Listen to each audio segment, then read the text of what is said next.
이솝 우화 중에 멋부리는 까마귀라는 이솝 우화가 있습니다. 그 내용은 이러한데 어느 날 새들의 왕을 뽑는 회의가 열렸습니다. 모든 새가 모여 왕을 뽑는 기준에 대해 이야기를 하죠. 독수리는 강한 새가, 앵무새는 말을 잘하는 새가 왕이 되어야 한다고 주장합니다.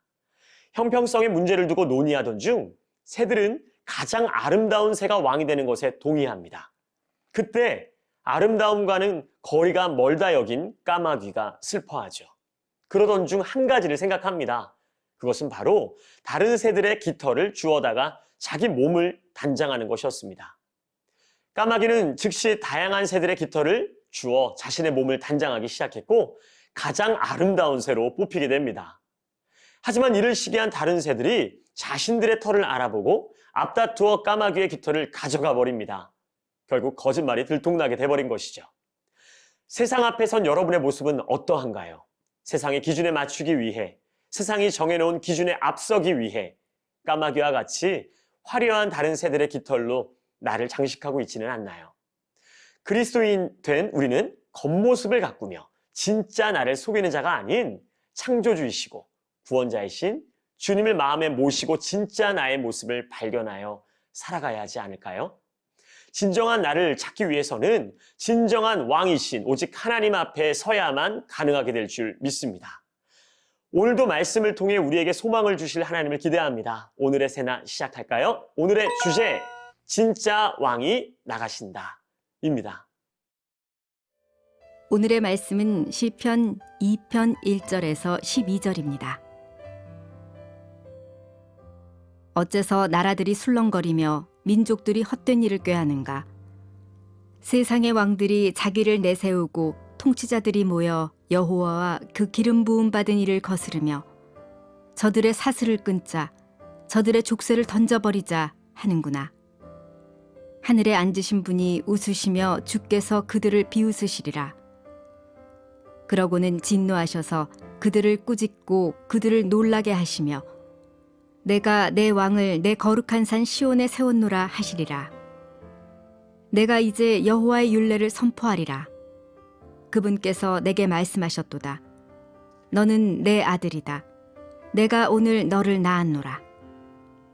내게 구하여라. 그러면 내가 이방 민족들을 내게 기업으로 주어 온 세상이 내 소유가 되게 하리라.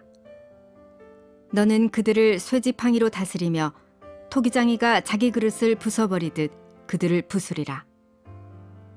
그러므로 너희 왕들아 지혜를 가지라. 너희 세상 통치자들아 경고를 들으라. 여호와를 경외하며 섬기고 떨며 환호하라. 그분의 아들께 입을 맞추라. 그렇지 않으면 그분이 진노하셔서 가는 길에 내가 멸망하리니 그 진노는 급하시리라. 그러나 여호와를 의지하는 사람은 모두 복이 있도다. 본문 1절 말씀 함께 읽겠습니다. 어째서 나라들이 술렁거리며 민족들이 헛된 일을 꾀하는가? 여기서 나라와 민족은 1차적으로 하나님의 선택에서 제외된 이방 나라 민족을 가리킵니다.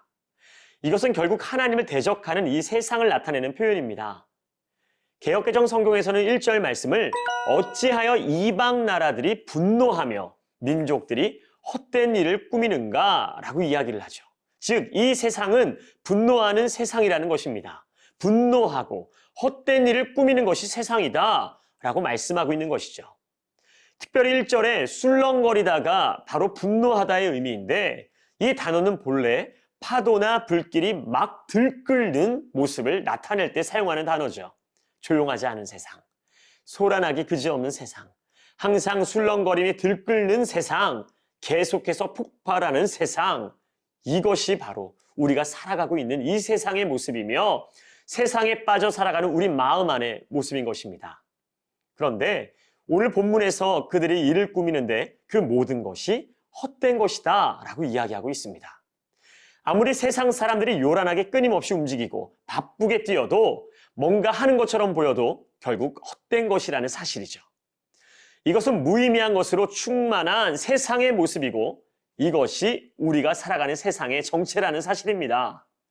이 세상의 모든 것 가운데 영원한 것은 단 한 가지도 없습니다. 다 유한한 것이죠.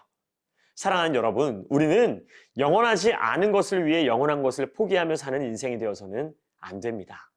썩어 없어질 것들에 생명을 거는 삶에서 반드시 벗어나야 합니다. 우리 주위에 수많은 사람들이 열심히는 무언가를 하죠. 하지만 늘 공허해하고 지쳐하고 무기력해합니다. 왜일까요? 깨진 독에 물을 붓고 있기 때문입니다. 아무리 많은 양의 물을 갖다 부어도 깨진 독에 물이 얼마나 채워질까요? 사실 채워나질까요?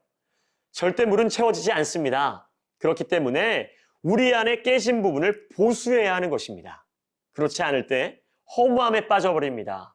열심히는 산 것 같은데 여전히 채워지지 않는 상황으로 인해 두렵기 시작하고 어느샌가 절망이 찾아옵니다. 그것이 바로 헛된 열심의 결과인 것입니다. 시편 127편 1절 말씀에 보면 여호와께서 집을 짓지 않으시면 건축자들은 헛수고하는 것이다. 여호와께서 성을 지키지 않으시면 파수꾼이 지키고 서 있는 것이 또 헛일이다. 주님이 아니면 안 되는 것입니다. 주님 없는 온전한 삶은 존재할 수 없습니다. 진정한 왕이신 그분의 통치 아래 없으면 결국 무너지는 것입니다. 우리의 열심이 하늘에 앉으신 주님의 비웃음이 되지 않기를 바랍니다.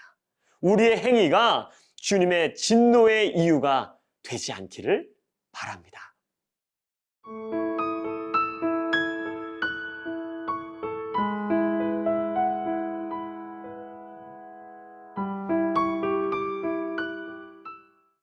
6절 말씀을 보면 내가 내 왕을 내 거룩한 산시온에 세워놓으라 이야기를 하고 있죠. 여기서 내 왕은 하나님의 기름 부음 받은 자를 말합니다. 표면적으로는 다윗과 그 왕가를 가리키고 궁극적으로는 바로 예수 그리스도를 말하는 것이죠. 하나님은 예수님을 이 땅에 보내셔서 왕으로 시온에 입성하게 하시는 것입니다. 예수님은 하나님의 선택으로 세움받으신 영원한 왕이십니다. 하나님은 예수 그리스도를 왕으로 세우시고 그에게 온 세상을 소유로 주셨죠. 오직 모든 이름 위에 뛰어난 이름, 바로 예수 그리스도 한 분이십니다. 그러한 왕이신 예수님께 순복하는 것이 우리의 역할입니다. 그러지 않을 때 부서지고 무너지게 되는 것이죠. 물론 안타깝게도 세상은 포기하지 못하는 욕심과 내 힘으로 살려는 교만 때문에 진짜 왕을 알아보지 못합니다.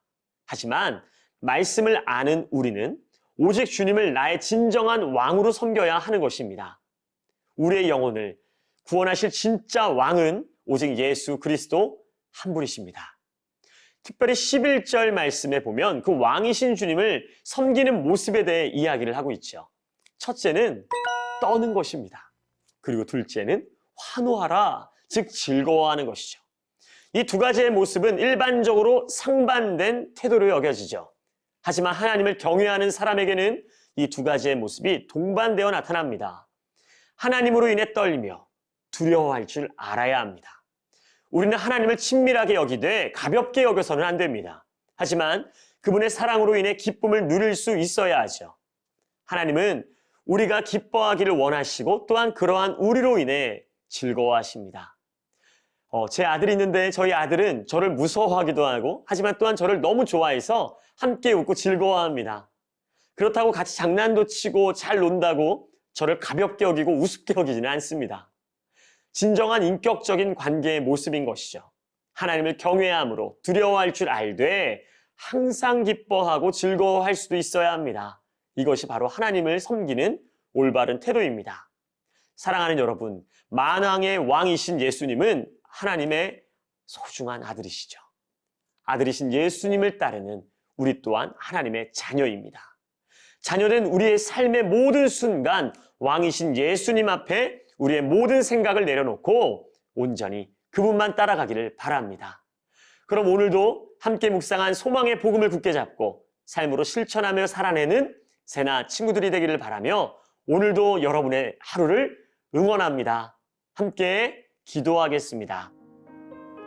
사랑하는 주님, 감사합니다. 우리의 삶의 주권을 진짜 왕이신 오직 주님께 온전히 내어 맡깁니다. 우리를 통치하여 주옵소서. 감사와 찬양을 드리며 예수님의 이름으로 기도합니다. 아멘.